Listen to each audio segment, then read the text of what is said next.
안녕하세요. 다시 혼자가 된 40대 남자입니다. 제가 오늘 이 사연을 쓰게 된 건 저처럼 재혼을 준비하는 분들에게 꼭 알려주고 싶은 일을 겪었기 때문인데요. 아니, 뭐 당했다고 해야 맞겠네요. 지금 생각해보니 모든 게 너무 완벽했어요. 너무 완벽하면 의심했어야 했는데 전 그저 운명이라고만 생각했답니다. 제가 얼마나 바보였는지 이제부터 그 이야기를 차분히 들려드릴게요. 사실 저도 한때는 행복한 가정을 꾸리고 살았답니다. 첫 결혼은 28이었어요. 대학 동기였던 전 아내와 캠퍼스 커플로 시작해 자연스럽게 결혼까지 했죠. 처음엔 정말 행복했답니다. 서로 아끼고 사랑하면서 15년을 함께 살았으니까요. 딱 한 가지 어이가 없었던 게 아쉽긴 했지만 그것도 운명이려니 하고 받아들였어요. 그런데 40이 넘어 아내가 바람을 피우는 걸 알게 됐죠. 그것도 직장 후배와요. 처음 알았을 때는 정말 하늘이 무너지는 것 같았어요. 그때 아내가 저에게 한 말이 이거였어요. 미안해. 그냥 설렘이 필요했어. 나 용서하지 말고 그냥 이쯤에서 헤어지자. 그 후로 우울증이 심하게 왔었답니다. 회사도 제대로 못 나가고 밥도 못 먹었죠. 그땐 정말 배신감 때문에 그냥 죽고 싶다는 생각만 들었어요. 야, 민수야, 정신 차려. 너 이러다 진짜 큰일 나.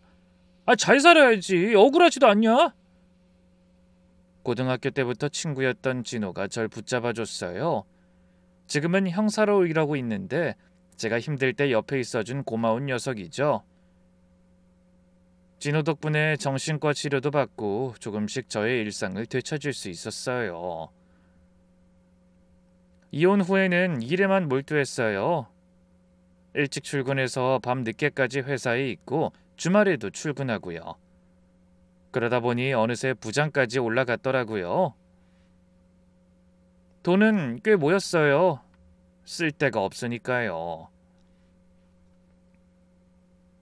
퇴직하면 5억 정도는 받을 수 있을 것 같고 지금 사는 아파트도 있고 저축한 것도 꽤 되니까 노후 준비는 탄탄하게 해놨다고 자부했죠. 이혼하고 10년쯤 지나니 혼자 살아가는 게 나름 편하고 좋았어요. 아침에 일어나면 아무도 신경 쓸 사람 없이 제 일정대로 움직이고 주말이면 골프도 치고 친구들과 술 한잔하고는 소소한 일상이 평화로웠죠. 근데 작년 봄 회사에서 갑자기 쓰러진 적이 있었어요. 그러고 나서 생각이 달라졌어요. 다행히 동료들이 빨리 병원으로 옮겨줘서 큰 일은 없었지만요. 중환자실에 누워 있으면서 처음으로 외로움이라는 걸 느꼈던 것 같아요. 내가 지금 죽으면 내 장례식에 올 사람이 몇이나 될까 그런 생각이 들었어요. 형제도 없고 부모님도 일찍 돌아가셨고 친한 친구라고 해봐야 진호뿐이니까요. 야, 너 태어나면 진짜 결혼 생각해봐. 이제 혼자 살기엔 나이가 너무 많아. 병문안 온 진호가 진지하게 말했어요. 평소엔 장난만 치는 녀석이 그렇게 진지한 건 처음 봤죠. 그래서 퇴원하고 한 달쯤 지나서 결혼정보회사에 등록했어요. 다시 한번 용기를 내보기로 한 거죠. 그때부터 조심스럽게 재혼을 생각하기 시작했어요. 제가 뭐 대단한 조건은 아니지만 그래도 안정적인 직장에 서울에 아파트도 하나 있고 퇴직금도 꽤 되니까 노후는 걱정 없이 보낼 수 있을 정도는 되거든요. 처음엔 정말 어색했어요. 기대보다 걱정이 더 컸죠. 이 나이에 또 상처받으면 어쩌나, 또 실패하면 어쩌나 하는 불안감이 있었거든요. 하지만 외로움보다 무서운 건 없더라고요. 그렇게 선을 몇 번 봤는데 다들 뭔가 맞진 않았어요. 너무 조건만 따지는 분도 있었고 자식 뒷바라지를 해줄 사람을 찾는 분도 있었고요. 그러다가 그녀를 만났죠. 아내를 처음 만난 건 작년 가을이었어요. 결혼정보회사 VIP 라운지에서였죠. 첫인상은 정말 우아하다는 거였어요. 검은색 원피스에 진주 목걸이를 하고 단정하게 올린 머리가 참 품이 있어 보였거든요.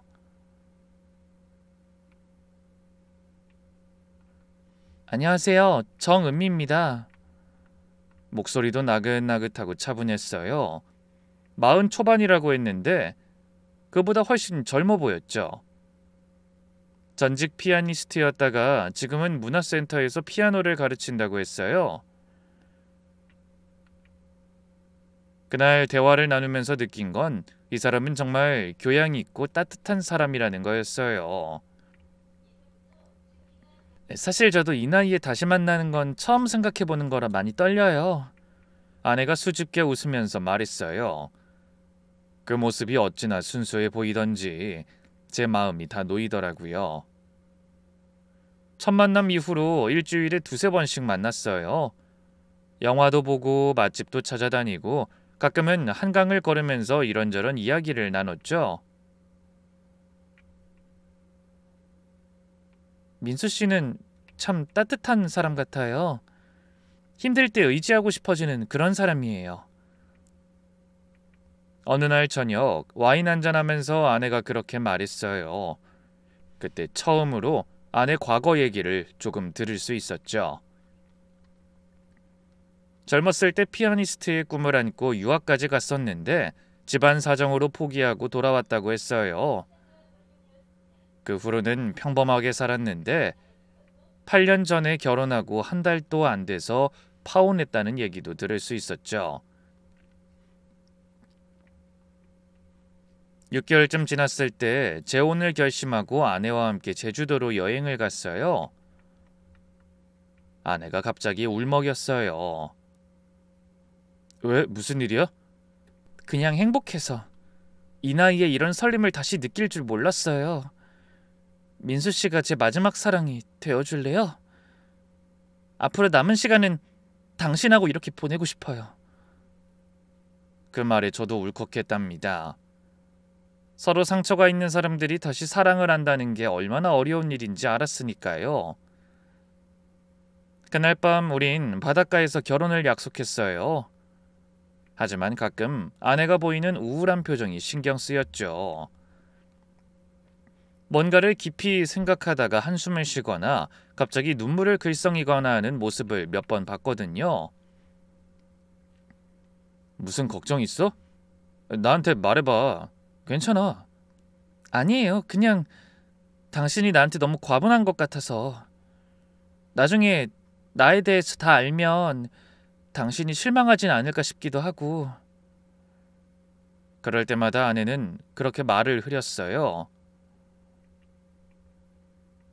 저는 그저 과거의 상처 때문이려니 하고 이해하려 했죠. 누구에게나 말하기 힘든 과거는 있으니까요. 올해 초에 제가 먼저 상견례를 제안했어요. 근데 그때 아내의 반응이 좀 이상했죠. 민수 씨, 저 사실 결혼까지 생각하는 건 제가 너무 욕심인 것 같아요. 무슨 소리야? 우리 이미 약속했잖아. 우리 집안엔 정말 내세울 게 하나도 없어요. 부모님 형편도 그렇고 동생도 그렇고 아무리 생각해도 민수 씨한테는 어울리지 않는 것 같아서. 아내는 고개를 숙이고 자신감 없는 목소리로 말했어요. 그 모습이 어찌나 안쓰럽던지 그때부터 제가 더 적극적으로 나섰죠. 내가 결혼하려는 건 너야. 네 집안이나 돈이 아니라 사랑하는 게 중요한 거잖아. 정말 나에 대해 다 알아도 실망하지 않을 수 있어요? 당연하지. 오히려 내가 당신을 실망시킬까봐 그게 걱정인데. 그제야 아내가 안심한 듯 웃어 보였어요. 상견례는 처가에서 식사하는 걸로 정리하기로 했죠. 아내가 식당보다는 집에서 편하게 하고 싶다고 했거든요. 상견례 전날 저녁, 아내가 걱정스러운 목소리로 전화가 왔어요. 민수 씨, 내일 내 동생 태준이도 올 거예요. 근데 태준이가 좀 예민해요. 뭐가 예민해? 혹시 내가 조심할 거 있으면 미리 말해줘. 그냥 성격이 좀 예민한 편인데 혹시 이상한 말하거나 무례하게 굴더라도 이해해 주세요. 내가 시집 가면 외로울까 봐 그러는 거니까 당신이 이해해 줘요. 걱정 마. 다 이해해. 누나 아끼는 마음이니 그렇겠지. 정말 고마워요. 내가 민수 씨 정말 많이 아끼는 거 알죠? 아내의 목소리에 눈물이 섞여 있었어요. 왜 그렇게 걱정하는지 이해가 안 됐지만 가족을 생각하는 마음이 예쁘다고만 생각했죠. 상견례 당일 아침, 정장을 입고 거울을 보는데 떨리더라고요. 10년 만에 다시 느껴보는 긴장감이었어요. 과일 바구니와 와인을 준비해서 처갓댁으로 향했답니다. 처갓집은 서울 변두리의 낡은 다세대 주택 3층이었어요. 엘리베이터도 없는 오래된 건물이라 계단을 올라가는데 벽에 곰팡이 자국이 보이더라고요. 아내가 형편이 어렵다고 했던 말이 그때 실감났죠. 어서 오세요. 아이고, 우리 사위가 이렇게 훤칠할 줄이야. 배우 같네. 장인어른이 반갑게 맞이하며 문을 열어주셨어요. 저를 보는 미소가 참 따뜻했죠. 들어오세요, 들어오세요. 아이, 우리 은미가 얼마나 자랑했는지 몰라요. 집안은 좁았지만 그래도 깔끔하게 정돈돼 있었어요. 장모님은 아파서 요양원에 갔다고 하더라고요. 주방에서는 아내가 앞치마를 두르고 음식을 준비하고 있었어요. 왔어요. 긴장한 것 같은데 편하게 있어도 돼요. 아니야, 그 아버님이 반갑게 맞아주셔서 긴장 다 풀렸어. 그때 안방에서 누군가 나왔어요. 처남이었죠. 첫인상부터 뭔가 불안해 보였어요. 눈빛이 계속 흔들리고 손을 가만두지 못하고 계속 비비고 있었거든요. 안녕하세요. 저는 정태준입니다. 그래, 처남. 처남이라고 불러도 되죠? 만나서 반가워. 악수를 하려고 손을 내밀었는데 처남은 제 손을 잡는 순간 뭔가를 말하려다가 참는 것 같았어요. 그리고는 계속 아내를 쳐다보더라고요. 마치 감시하듯이요. 잠시 뒤에 식사를 시작했어요. 아내가 정성껏 준비한 음식들이 상에 가득했죠. 갈비찜, 잡채, 전, 나물, 반찬들. 장인어른은 계속 제 잔에 술을 따르시면서 말씀하셨어요. 아이, 우리 은미 좀 빨리 데려가. 이제 얘 나이가 있어서 더 늦으면 안 돼. 네, 그래야죠. 하나씩 천천히 준비하려고요. 아이, 천천히 무슨. 서로 조금 빨리 하는 게 좋지. 그렇지 않아요? 장인어른의 조급함이 좀 이상했어요. 딸 가진 아버지답지 않게 서두르는 것 같았죠. 그때 처남이 갑자기 끼어들어서 말했어요. 매형, 우리 누나에 대해 진짜 잘 아세요? 얼마나 알아요? 태준아! 아내가 날카롭게 처남을 제지했어요. 처남은 입을 다물었지만 눈빛은 여전히 불안했죠. 식사 중간에 화장실을 가려고 일어났어요. 복도를 지나가는데 처남이 따라왔어요. 매형, 잠깐만요. 응? 무슨 일이야? 다시 한번 잘 생각해보세요. 제발. 처남의 목소리가 떨리고 있었어요. 근데 무슨 말인지 묻기도 전에 아내가 나타났죠.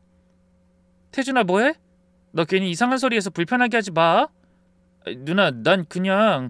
됐어, 들어가. 남매 사이에 묘한 긴장감이 흐르더라고요. 아내는 웃으면서 저를 화장실로 안내했어요.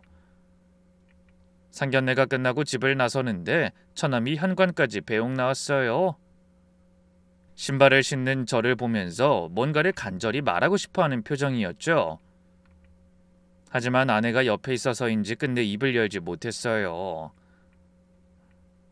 아내를 원룸에 데려다주고 혼자 운전해서 집으로 돌아오는 길이었어요. 라디오에서는 잔잔한 음악이 흘러나왔지만 머릿속에는 처남의 불안한 눈빛이 계속 맴돌았죠. 다시 한번 생각해 보세요, 제발. 그 간절한 목소리가 귀에서 떠나지 않았어요.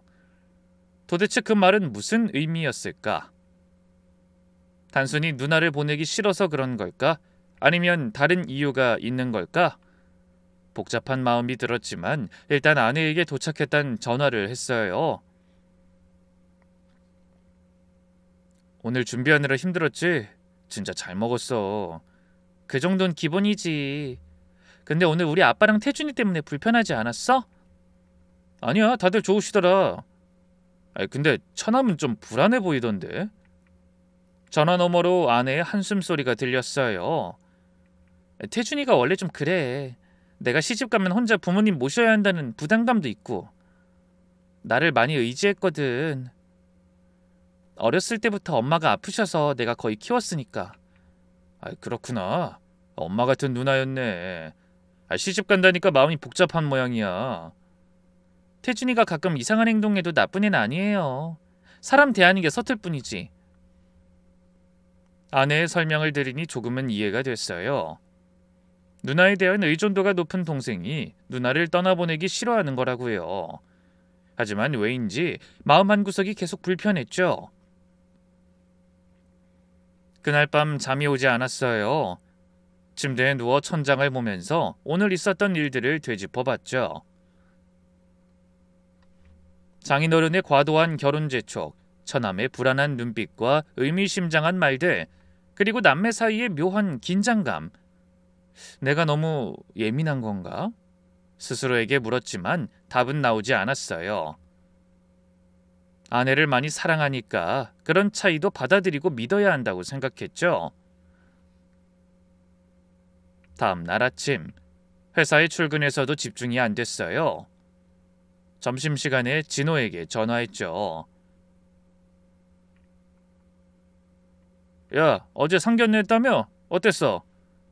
했는데 좀 이상한 기분이 들긴 하더라. 이상하다니? 처남이 나한테 다시 생각해보라고 하더라고. 뭐 집안에 내가 모르는 일이 있나? 야, 그게 뭐 이상해. 누나 시집 보내기 싫은 거겠지. 되게 친한 사이였나 보네. 진호의 말이 맞는 것 같았어요. 제가 너무 예민하게 반응하는 것 같기도 했고요. 그런데 며칠이 지나도 그 찝찝한 기분은 사라지지 않았어요. 아내와 만날 때마다 물어보고 싶었지만 괜히 서로 불편해질까봐 참았죠. 그러던 어느 날 저녁, 퇴근하고 집 주차장에 도착했는데 누군가가 제 차 옆에 서 있었어요. 다름 아닌 처남이었어요. 처남 맞지? 여긴 어떻게... 매형 죄송해요. 회사에 전화해서 퇴근 시간 물어봤어요. 꼭 드릴 말씀이 있어서. 처남의 얼굴은 땀으로 범벅이 되어 있었어요. 숨을 헐떡이는 걸 보니 뛰어온 것 같았죠. 주차장 조명 아래서 본 처남의 얼굴은 상견례 때보다 더 초췌해 보였어요. 일단 차에 타. 여기서 얘기하기 그렇잖아. 차에 타자마자 처남이 갑자기 울먹이면서 말했어요. 매형, 우리 누나 얼마 못 가 죽어요. 순간 심장이 멎는 것 같았어요. 무슨 병이라도 있는 건가 싶어서 얼른 물었죠. 뭐? 무슨 소리야? 은미 어디 아파? 아니요, 병은 아니에요. 하지만 정말 죽을 수도 있어요. 누나 전 남편이 그 나쁜 놈이 누나를 죽이겠다고 계속 협박하거든요. 진짜 위험한 상황이에요. 아내가 파혼한 이야기는 알고 있었지만 전 남편에 대한 건 처음 듣는 얘기였죠. 잠깐, 은미 전 남편? 나한텐 결혼 생활 얼마 못하고 파혼했다고. 얼마 같이 살진 못했죠. 그 인간이 안 놔주는 바람에. 문제는 그 인간이 조폭이에요. 진짜 무서운 사람이라니까요. 우리가 상대할 수 있는 그런 사람이 아니에요. 처남이 스마트폰을 꺼내서 사진을 보여줬어요. 아내 팔에 시퍼런 멍이 든 사진이었죠. 이것 봐요. 매형이 누나 때린 거예요. 누나가 도망쳤는데 계속 찾아다니면서 협박해요. 아니 그럼 경찰에 신고해야지. 그런 놈을 가만히 둬? 신고하면 보복할 수도 있고. 박도철이라고 정말 악명 높은 놈이에요. 머릿속이 하얘졌어요.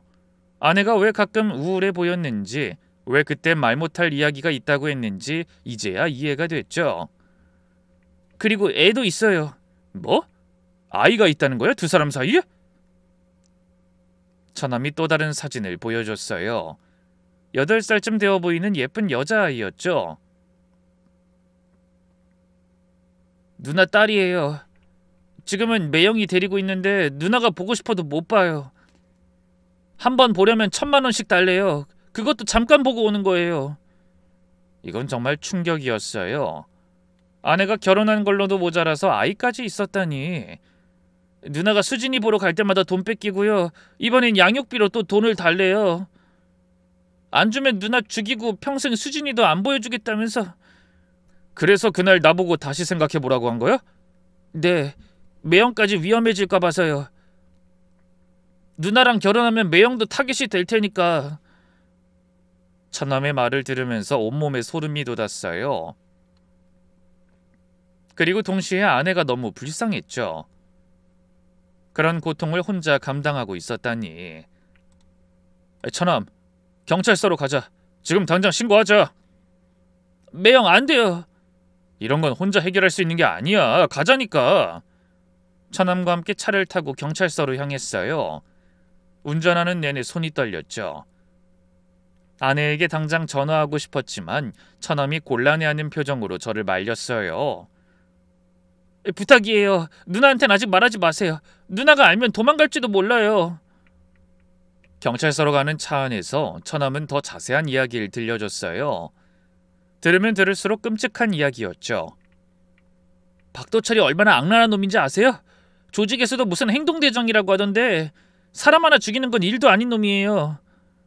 사실 누나도 결혼 전까진 몰랐어요. 처음엔 사업가인 척했대요. 결혼하고 나서야 본색을 드러낸 거죠. 누나가 도망치려고 했는데 나중에 임신한 걸 알고. 처남의 목소리가 떨렸어요. 분노와 두려움이 뒤섞인 목소리였죠. 수진이 낳고 더 심해졌어요. 누나 때리고 돈 빼앗고. 누나가 견디다 못해 도망쳤는데 그놈이 아이를 인질로 잡은 거예요. 어떻게 그런 놈한테 아이를. 법적으로는 그놈이 아버지고 능력도 좋거든요.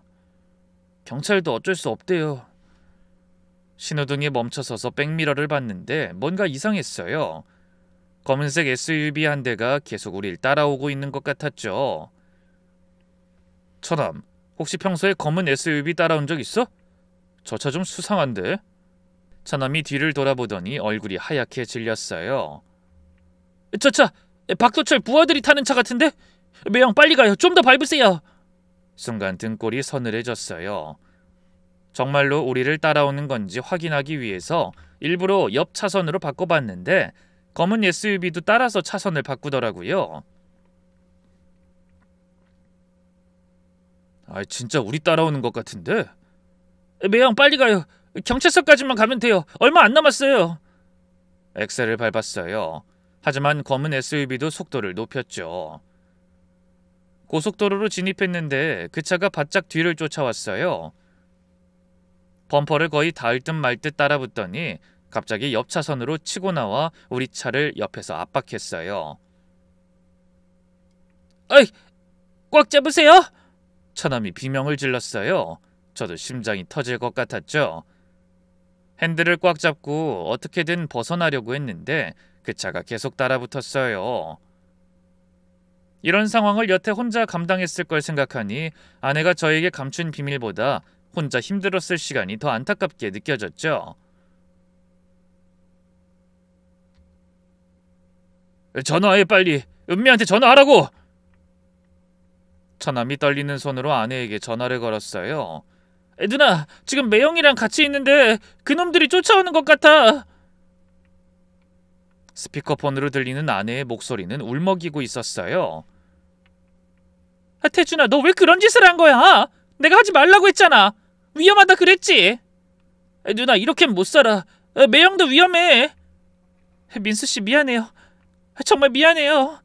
당신까지 위험하게 할 수 없어요. 차 세우고 빨리 태준이만 보내요. 제발. 당신은 그냥 돌아가요. 나 때문에. 무슨 소리야. 같이 경찰서 가는 거지. 그때 검은 SUV가 또다시 우리 차를 들이받으려 했어요. 간신히 피했지만 이러다간 정말 사고가 날 것 같았죠. 다행히 앞에 경찰서 표지판이 보였어요. 조금만 더. 경찰서 바로 앞이야. 마지막 힘을 다해 엑셀을 밟았어요. 검은 SUV는 경찰서 앞으로 가자 갑자기 속도를 줄이더니 유턴해서 사라졌죠. 우리는 간신히 경찰서 주차장에 차를 세웠어요. 살았다. 처남과 저는 거친 숨을 몰아쉬며 서로를 봤어요. 온몸이 땀으로 흠뻑 젖어 있었죠. 매형, 이제 아시겠어요? 이게 우리 누나가 처한 현실이에요. 경찰서로 들어가면서도 다리가 계속 떨렸어요. 정말로 목숨이 위험할 수도 있다는 걸 실감했으니까요. 경찰서에 도착하니 아내가 이미 와 있었어요. 눈이 퉁퉁 부어 있었고 온몸을 떨고 있었죠. 저를 보자마자 울음을 터뜨렸어요. 민수 씨 미안해요. 정말 미안해요. 이렇게 될 줄 몰랐어요. 은미야, 울지 마. 일단 신고부터 하자. 해결하면 돼. 근데 이상한 일이 벌어졌어요. 장인어른이 갑자기 나타나서는 신고를 말리는 거예요. 안 돼. 절대 신고 같은 거 하면 안 돼. 그럼 그 사람들이 우리 보복할 거야. 아버님, 이미 위험한 상황이에요. 아까도 쫓아왔다고요. 그러니까 더 안 돼. 돈으로 해결하는 게 최선이야. 돈만 주면 물러갈 거야. 장인어른은 계속 돈 이야기만 했어요. 마치 그게 유일한 해결책인 것처럼요. 아버님, 계속 이런 식으로 돈을 요구하면 어떡할 거예요? 끝이 없을 텐데. 그래도 일단 돈을 줘서 해결해야지. 그래도 은미 안전이 제일 중요하잖아. 처남도 거들었어요. 아빠 말이 맞아요. 그놈들은 진짜 무서운 놈들이에요. 돈 주면 일단 물러가요. 아니, 얼마를 원하는데? 5천만 원이요. 5천만 원 주면 당분간은 안 건드린다고 그랬어요. 당분간? 그럼 또 요구할 거란 소리잖아. 그럼 평생 이렇게 발목 잡히는 거잖아. 아니, 그건 그때 가서 또 해결해야죠. 법도 소용없는 인간들이에요. 저는 식구들이 다 이상하게 보였어요. 이런 위험한 일을 당하면서 계속 돈으로만 해결하려고 하니까요. 근본적인 해결책은 생각하지 않는 것 같았어요. 아니야, 이건 신고해야 해. 협박이잖아. 증거도 있고. 민수씨, 제발. 아내가 제 손을 잡았어요. 차갑고 떨리는 손이었죠.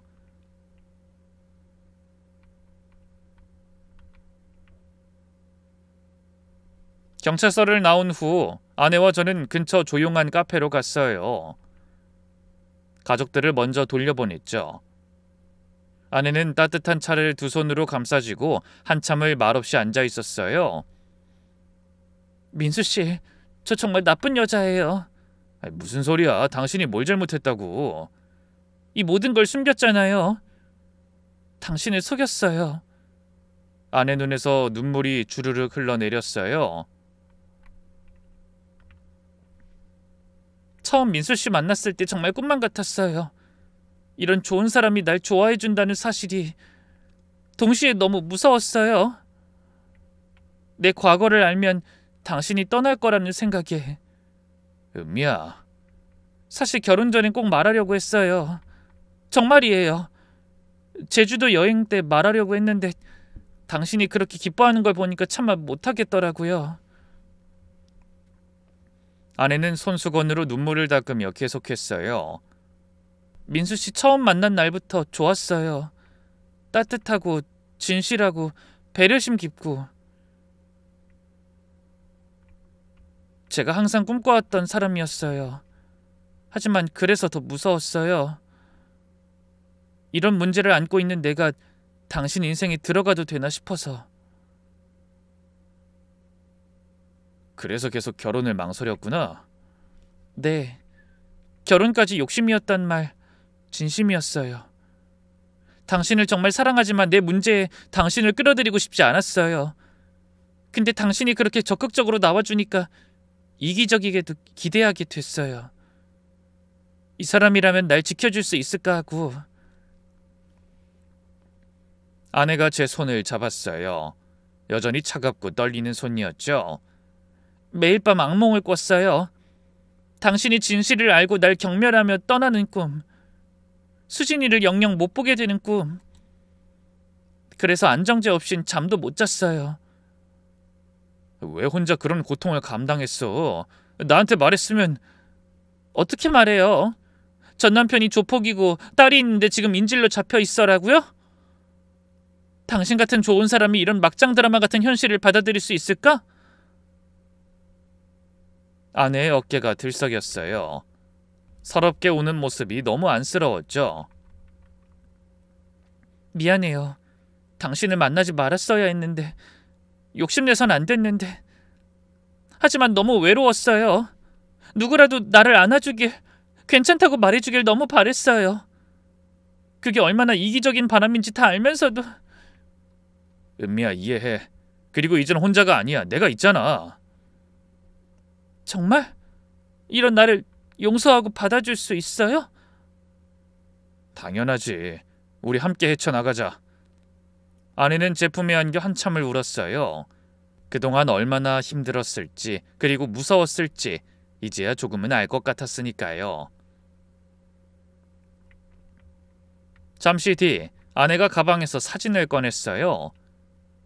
8살 된 딸 수진이의 사진이었죠.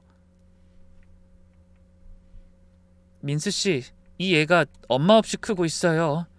그 악마 같은 아빠 밑에서. 생각만 해도 가슴이 찢어져요. 내가 당신하고 결혼하면 꼭 데려오려고 했는데 우리가 결혼하면 법적으로도 유리해질 거니까 그때 정식으로 양육권 소송하면 돼요. 아내의 눈빛이 너무 간절했어요. 아이를 향한 엄마의 진심이 느껴졌죠. 이번만 도와줘요. 5천만 원이면 수진이 볼 수 있대요. 제가 꼭 갚을게요. 딸 이름만 나와도 우는 걸 보니 저도 마음이 약해졌어요. 알았어. 그럼 5천만 원 내가 준비할게. 대신 이걸로 마무리 확실히 지어야 돼. 정말요? 정말 도와줄 거예요? 그래. 그리고 우리 빨리 결혼하자. 내가 법적 보호자가 되면 더 유리할 테니까. 아내가 제 품에 안겨서 울었어요. 고마워요. 정말 고마워요. 당신은 제 은인이에요. 그러면서도 불안한 마음은 가시지 않았어요. 정말 돈으로 해결될 일일까? 하지만 아내의 딸을 생각하면 다른 방법이 없는 것 같기도 했죠. 다음 날 아침 일찍 진호에게 전화했어요. 야, 나 좀 도와줘야겠다. 무슨 일인데 아침부터? 은미 전 남편 놈 때문에 문제가 심각해. 비공식적으로 좀 도와줄 수 있어? 뭐 일단 만나서 얘기하자. 점심때 보자. 진호를 만나서 자세한 상황을 설명했어요. 진호의 표정이 점점 심각해지더라고요. 야, 이거 장난 아닌데? 근데 내가 조사해본 결과 박도철이라는 조폭은 없던데. 다른 이름을 쓰는 걸 수도 있잖아. 좀 더 알아봐줘. 그래, 뭐 내가 할 수 있는 건 해볼게. 근데 너 정말 괜찮겠어? 이런 일 엮이면. 걱정스러운 듯 진호가 한숨을 쉬었어요. 하지만 전 이미 결심한 일이었죠. 이미 엮였어. 은민이 이제 내가 책임져야 할 사람이니까. 알았다. 근데 진짜 조심해. 그리고 무슨 일 있으면 바로 연락하고. 그날 저녁 아내와 혼인신고를 했어요. 구청에 가서 서류를 제출하는 아내의 손은 계속 떨렸어요. 미안한 마음 때문인지 제 얼굴도 제대로 못 보더라고요. 정말 괜찮겠어요? 좀 더 생각해보고 결정해도 괜찮아요. 무슨 소리야. 이미 결정한 일인데. 이제 뭐든 나랑 같이 하면 돼. 민수씨, 고마워요. 정말로. 혼인신고를 마치고 나오는데 때마침 장인어른에게서 전화가 왔어요. 정말 고맙네. 자네가 우리 집 해결사로 온 것 같네. 앞으로 우리 은미 잘 부탁하네. 네, 장인어른 걱정 마세요. 근데 그 5천만인데 언제쯤 준비되겠나? 결혼 전에 정리하는 게 좋을 것 같아서. 또 돈 이야기였어요. 장인어른은 이제 저만 보면 돈 이야기를 먼저 꺼냈죠. 내일 준비할게요. 그래, 고맙네. 정말 고마워. 다음날 은행에서 5천만 원을 찾았어요. 적지 않은 돈이었지만 아내를 지키기 위해서 쓰는 돈이라고 생각하면 아깝지 않았죠. 얼마 뒤 아내와 처남이 돈을 받으러 왔어요. 매형 정말 죄송해요. 괜히 매형한테까지 피해를... 처남이 계속 고개를 숙였어요. 됐어. 가족인데 당연한 거지. 내일 만나는 거지? 나도 같이 갈게. 이번엔 제가 혼자 갈게요. 두 분은 위험해요. 아니야, 내가 갈게. 처남 혼자 어떻게 보내. 그때 아내가 절 말렸어요. 아니에요. 당신은 절대 안 돼요. 그 사람이 당신 얼굴 알면 더 위험해져요. 이번엔 태준이만 보내는 걸로 해요. 태준아, 너도 조심해. 절대 도발하지 말고. 아내의 걱정도 일리가 있었어요. 저까지 타깃이 되면 상황이 더 복잡해질 테니까요. 처남이 돈을 들고 나간 후 아내와 저는 불안한 마음으로 기다렸어요. 2시간쯤 지나서 처남이 돌아왔죠. 근데 표정이 어두웠어요. 어떻게 됐어? 잘 정리된 거지? 돈은 받아갔는데 그 인간이 또 요구를 했어요. 뭐? 5천이면 된다고 했잖아. 아내가 놀라서 물었어요. 아니요, 2억이요. 2억 주면 수진이 완전히 포기하고 보내주겠대요. 그리고 이거요. 처남이 서류를 품에서 꺼냈어요. 양육권 포기각서였죠. 진짜예요? 정말 서류를 준 거야? 순간 저는 끝이 없는 요구에 화가 났어요. 이런 식으로라면 평생 끝이 없을 테니까요. 아니, 이건 너무하잖아. 근데 아내는 서류를 보면서 눈물을 흘렸어요. 그래도 2억 주면 서류에 도장 찍어주겠다는 거잖아. 법적으로 확실하게 하겠다고. 이때부터 뭔가 이상하다는 생각이 강하게 들었어요. 너무 체계적으로 돈을 요구하는 것 같았거든요. 순간적으로 의심이 들었어요. 전 남편이 있는 걸까? 하지만 아내의 절망적인 표정을 보니 차마 의심을 입 밖에 낼 수 없었죠. 처남이 돈을 전달하고 돌아온 후 우리 둘만 따로 만났어요. 먼저 술을 사겠다고 했죠. 매형 정말 죄송해요. 이런 일에 매형까지 끌어들여서. 처남의 눈이 발갛게 충혈됐어요. 괜찮아, 우리 가족이잖아. 매형은 정말 제가 만난 사람 중에 가장 좋은 사람 같아요. 진짜 친형 같기도 하고. 처남이 술잔을 비우고는 울먹였어요. 사실 처음에 매형 봤을 때 이런 좋은 사람을 우리 집 일에 끌어들이면 안 된다고 생각했어요. 그래서 다시 생각해보라고 했던 거예요. 누나 생각하면 모르는 척 있는 게 맞지만 전 이상하게 매형한테 마음이 가더라고요. 같은 남자라서 그런가. 그래서 그랬구나. 우리 누나 좋은 사람이에요. 그저 운이 나빴을 뿐이에요. 그 나쁜 놈만 안 만났어도. 제가 대신 이 은혜 평생 갚을게요. 누나가 못 갚으면 저라도 갚을게요. 약속해요. 태준아, 너도 참 힘들었겠다. 처남의 진심이 느껴졌어요. 눈빛이 너무 간절하고 진실해 보였거든요. 정말 고마워요. 이제 진짜 형이라고 생각해도 되죠? 그날 이후로 저는 처남을 완전히 믿게 됐어요. 절 위해서 집안 비밀까지 이야기해준 사람이니 저에게만큼은 진실이라고 생각했죠. 나중에 알고 보니 이것도 다 계획된 연기였다는 게 더 충격이었지만요. 다음 주 오랜만에 아내 딸을 만나기로 한 날이었어요. 아내는 아침부터 들떠 있었죠. 아이에게 줄 장난감부터 책, 옷도 여러 벌 준비했어요. 수진이가 뭘 좋아할까? 인형? 아니면 책? 여보, 한 번에 너무 많이 사는 거 아니야? 그동안 못해준 게 너무 많아서 한꺼번에 다 해주고 싶어요. 근데 약속 시간이 지나도 아무런 연락이 없었어요. 처남에게 전화하니 통화 중이었고 1시간이 더 지나서야 전화가 왔죠. 처남의 목소리가 떨렸어요. 누나, 큰일이야. 무슨 일인데? 수진이는 그 인간 약속을 어겼어. 집에도 없고 오늘 수진이 못 보여주겠대. 뭐? 그게 무슨 소리야? 우리 저번에 돈도 줬잖아. 2억 주면 그때 생각해보겠다고. 아직 서류엔 사인 안 했다고. 아내가 그 자리에 주저앉았어요.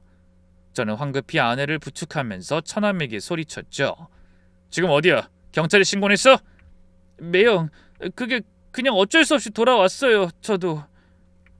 이런 상황도 저는 이상했어요. 모든 걸 너무 쉽게 포기하는 것 같았달까요? 번번이 전 남편은 약속도 어기고 돈까지 뜯어가는데 가족들은 아무것도 못하는 게 이상했어요. 처남, 그래서 지금 어디서 전화하는 거야? 저요? 집이요. 그놈 직접 만나긴 한 거야? 네, 아까 잠깐 만났는데. 아이 만난다고 들떠있던 아내는 허탈함을 감추지 못하고 침대로 들어가 버렸죠. 일주일 후 우리는 조촐하게 결혼식을 올렸어요.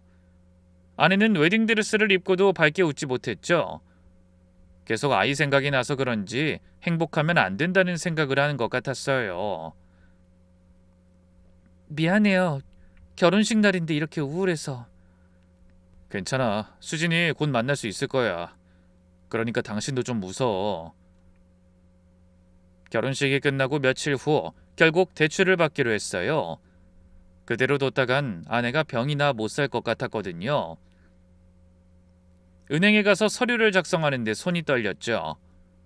평생 모은 노후자금을 담보로 잡히는 거니까요. 은행 직원도 걱정스러운 표정이었어요. 고객님, 정말 이 금액 전부 대출 받으시겠습니까? 네, 급하게 필요해서요. 대출 승인이 나고 2억이 통장에 들어왔을 때 묘한 기분이 들었어요. 이 돈으로 정말 모든 게 해결될까 하는 불안감과 그래도 딸을 되찾을 수 있다는 희망이 섞여 있었죠.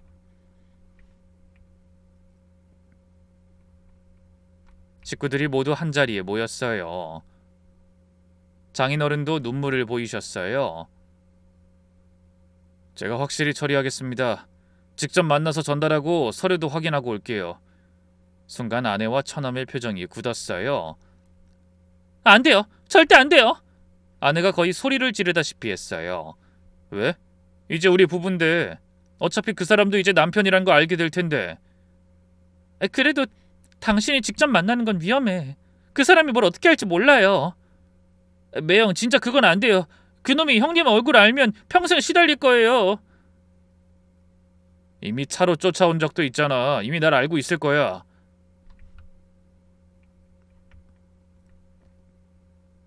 그땐 어두워서 얼굴은 못 봤을 거예요. 형님, 제발 제가 혼자 갈게요. 옆에 있던 아내가 제 손을 꽉 잡았어요. 여보, 부탁이야. 당신만큼은 안전했으면 좋겠어. 나한테 당신 전부잖아. 하지만 2억이야. 이런 큰 돈을 그냥 맡길 순 없지. 녹음도 하고 영수증이랑 서류도 받아올게요. 변호사님도 연락해놨어요. 다시 또 요구할 수 없게 마무리 지어야지. 아내와 처남이 너무 필사적으로 막아서 이상했어요. 하지만 그땐 저를 걱정하는 마음이라고만 생각했죠. 아이, 그럼 최소한 근처까진 같이 가자. 차에서 기다릴게. 그것도 안 돼요. 혹시 따라올지도 모르고 그냥 우리가 만나면 되는데. 결국 신랑이 끝에 돈 전달은 일주일 뒤로 미뤄졌어요. 그 사이 제가 안전대책을 더 마련하겠다고 했고 아내는 마지못해 동의했죠. 정말 이번이 악연을 끊는 마지막이라 생각했으니까 더 신중할 수밖에 없었죠. 돈을 전달하기로 한 전날 진호에게서 전화가 왔어요. 야, 너한테 할 말 있어. 지금 당장 나와. 진호를 만나자마자 그가 서류를 내밀었어요. 내가 조사해봤는데 박도철이라는 조폭은 없어. 모든 조직을 다 확인했는데 없다고. 그리고 더 이상한 게 네가 말한 그 수진이라는 아이, 주민등록상으로 존재하지 않아. 머리가 하얘졌어요. 뭐? 그럴 리가. 너 혹시 사기당하는 거 아니야? 제가 대답을 못하고 얼버무리자 진호가 한숨을 쉬었어요. 내일 돈 전달한다고? 일단 보류해. 내가 더 조사해 볼 테니까. 하지만 이미 약속을... 야, 정신 차려. 2억이야, 2억. 그러다 노후자금 다 날릴 수도 있어. 한순간이라고. 너 속인 것도 모자라서 돈까지 달라고 하는 게 정상적이지가 않아. 온 식구가 작정하고 사기치는 건 아닌 거 모르겠다. 일단 돈 주지 말고 있어봐. 진호의 말이 믿기지 않았어요. 아내가 그럴 리 없다고 생각했죠.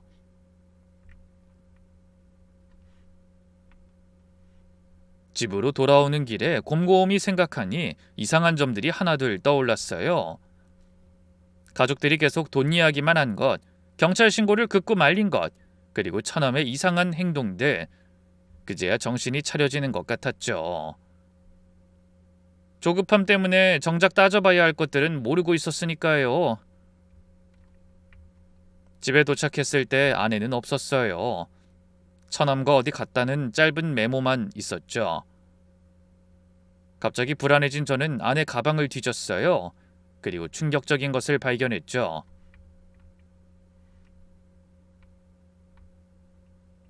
여행사 팜플렛에 가족 이민 상담 자료가 한가득 있었어요. 날짜를 보니 다음 달 출국 예정이라고 적혀 있더라고요. 손이 부들부들 떨렸어요. 설마 정말 진호 말이 맞는 걸까? 더 이상 속을 수 없다고 생각한 저는 직접 추적하기로 했어요. 준호 조언을 듣고 아내 가방에 GPS 추적기를 넣어뒀죠. 아내가 나간 후 저는 휴대폰으로 GPS를 확인하며 따라갔어요. 근데 아내와 처남이 간 곳은 폐건물이 아니라 강남의 한 호텔이었어요. 호텔 로비에서 숨어서 지켜봤어요. 아내와 처남이 누군가를 기다리고 있었죠. 잠시 후 정장을 입은 중년 여성이 나타났어요.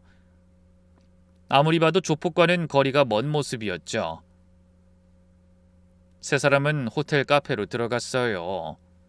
저도 조심스럽게 따라 들어가 멀리 떨어진 자리에 앉았죠. 그들의 대화는 들리지 않았지만 아내가 돈가방을 건네는 것을 똑똑히 봤어요.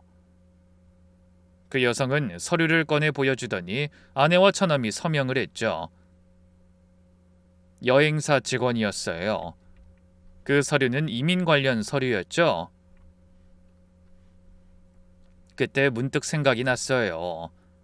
협박 전화 왔다는 번호. 제가 확실히 아는 건 그 번호였어요. 그래서 전화를 걸었어요.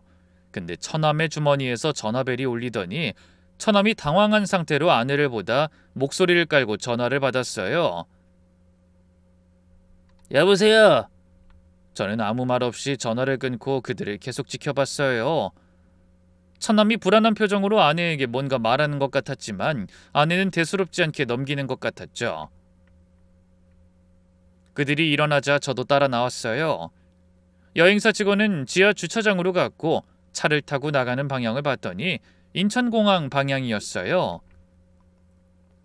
전 곧장 진호에게 전화했어요.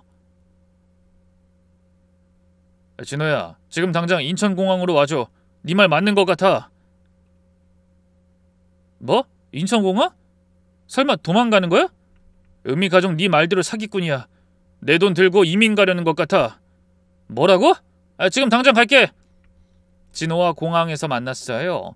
진호는 동료 형사 한 명과 함께 왔죠. 호텔 CCTV 확인 요청했어. 곧 결과 나올 거야. 고맙다. 근데 정말 은미 씨가 사기를 친 거야? 아직 확실하지 않지만 그런 것 같아. 호텔 CCTV를 확인한 결과 그 중년 여성은 여행사 직원이 맞았어요.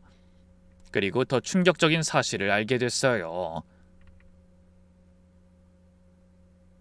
이거 봐! 은미 씨 가족 전체 출국 예약이 되어 있어. 다음 주 금요일. 가족들 다? 은미 씨, 처남, 아버지까지. 그리고 진호가 더 충격적인 사실을 알려줬어요. 그리고 이거 시설에 확인해본 결과야. 서류를 보니 8살 자폐아가 있었어요. 이름은 정태호, 보호자는 정은미로 되어 있었죠. 8살 딸이 아니라 아들이야. 그것도 중증 자폐고. 미혼모였던 거네? 그리고 아이는 3년 전부터 시설에 있었어. 모든 퍼즐이 맞춰졌어요. 아내는 처음부터 아이를 버릴 생각이었고 저를 이용해서 돈을 마련한 다음 가족 전체가 이민을 가려고 했던 거죠. 아이는 어떻게 되는 거야? 네가 이미 법적 보호자야. 은미 씨가 서류 조작해서 널 공동 보호자로 등록했더라. 충격적이었어요. 제가 모르는 사이에 한 아이의 아버지가 되어 있었던 거죠. 이제 어떻게 할래? 그것들 싹 다 잡아야지. 도망 못 가게. 출국 당일 진호와 함께 공항에서 기다렸어요. 오전 10시쯤 드디어 그들이 나타났죠. 아내, 처남, 그리고 아버지까지 모두 큰 캐리어를 끌고 있었어요. 그때 깨달았어요. 오늘이 바로 2억을 전달하기로 한 날이었다는 걸. 아내는 어제 내일 아침에 제가 돈을 보내주는 걸로 알고 있었거든요. 아마 돈을 받자마자 바로 공항으로 올 계획을 세웠던 거예요. 제가 추적하지 않았다면 지금쯤 2억을 잃고 아내가 사라진 것도 모른 채 집에서 기다리고 있었겠죠? 은미야, 제가 나타나자 아내 얼굴이 하얗게 질렸어요. 민수씨? 여긴 어떻게... 2억 받고 떠날 계획이었지? 내가 퇴근할 때쯤이면 이미 비행기 타고 있었겠네? 잠깐, 이게 무슨... 아내가 입술을 깨물었어요. 더 이상 변명할 수 없다는 걸 안 거죠.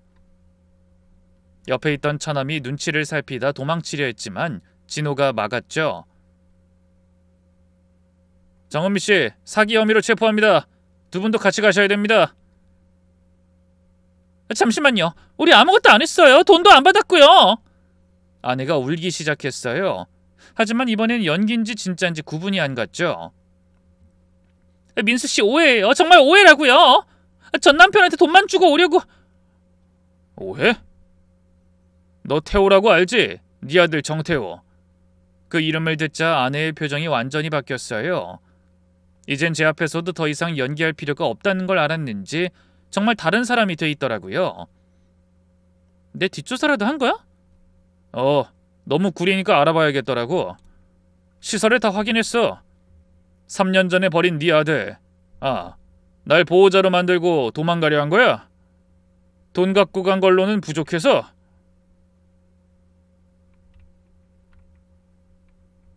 이때 장인어른이 나섰어요. 우리가 잘못했네. 하지만 이해해주게. 우리도 살아야 하지 않나?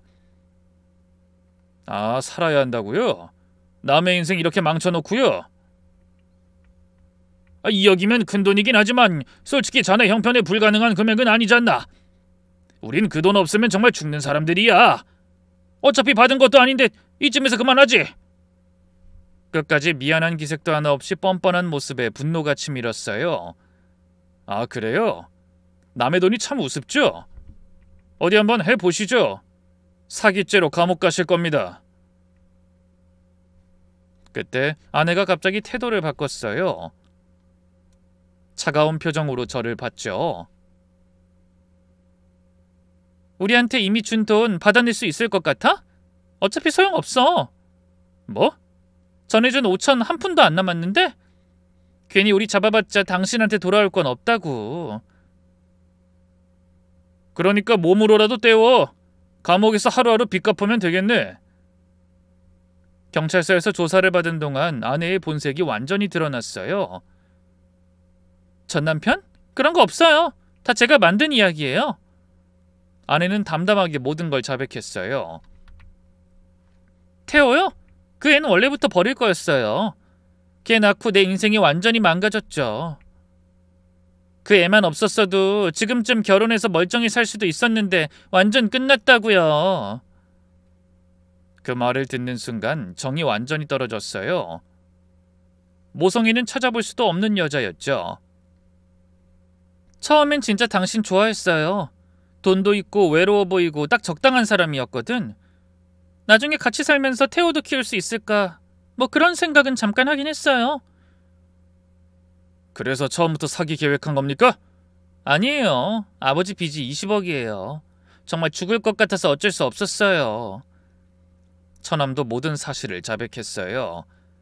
매형한텐 미안하긴 해요. 정말이에요. 근데 우리도 진짜 살아야 했다고요. 그래서 없는 전남편 만들고 사기치는 걸 옆에서 도왔어요? 그 앤 누구예요? 그 사진 인터넷에서 구한 거예요. 매형이 자식이 없다 보니 딸 있다고 하면 동정심을 살 것 같아서.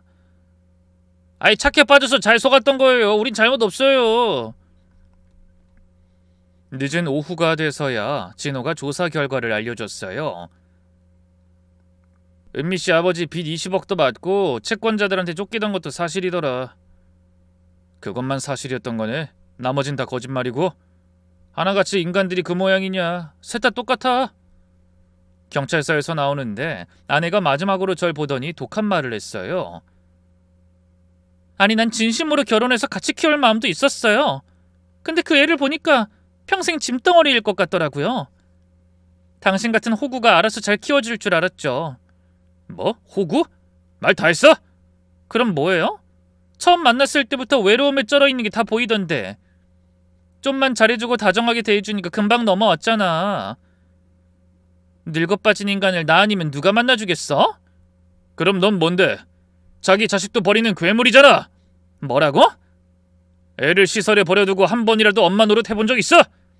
그 아이가 얼마나 외로웠을까 생각해본 적 있어? 아내의 표정이 일그러졌어요. 그 애는 어차피 정상이 아니에요.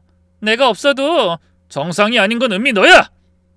아니, 이제 은미라고 부르기도 싫다. 넌 인간도 아니야. 말 조심해. 왜, 기분 나빠? 넌 사기꾼의 아이를 버린 못된 엄마야. 감옥에서 평생 그 죄책감에 시달리면서 살아봐. 너 같은 인간은 죄책감 못 느끼겠지? 그러니까 이러고 살지. 흥분한 처남이 끼어들려 했지만 제가 막았어요. 너도 마찬가지야. 너 연긴 참 잘하더라. 그 눈물도 다 가짜였지? 진짜 역겹다. 아니, 저는 정말... 닥쳐! 내 앞에서 아무 말도 하지 마. 너희 가족 전부 쓰레기야. 20억 빚? 돈은 아무 문제도 아니야. 근데 비겁하게 남 속여서 해결하려고 했으니 이 꼴이 난 거지. 이제 감옥에서 잘 한번 해결해봐. 가족이 아니라 사기 공범들이 어떻게 살지 참 궁금하네. 진호가 제 어깨를 잡았어요. 그만해. 이런 인간들한테 더 이상 감정 쓸 필요 없어. 마지막으로 아내를 봤어요. 넌 평생 네 옆에 소중한 사람을 버린 죄책감에 시달릴 거야. 비참하게 늙어가겠지. 감정도 없는 빈 껍데기로 살아가. 지나보면 알 거야. 네 자식한테조차 잊혀진 존재가 된다는 게 너의 가장 큰 벌이라는 걸. 그 말의 끝으로 돌아섰어요. 뒤에서 아내가 뭐라고 소리쳤지만 들을 가치도 없었죠. 경찰서를 나와 한쪽에 답답한 마음으로 서 있었더니 진호가 따라 나와 위로했어요. 야, 너무 자책하지 마. 누구나 속을 수 있어. 나라도 그랬을 거야. 야, 그래도 네 덕분에 내 노후 자금까지 나가는 건 막았다. 그래, 더 큰 피해 막은 거잖아. 그리고 그 태호라는 아이 네가 한번 만나보는 게 어때?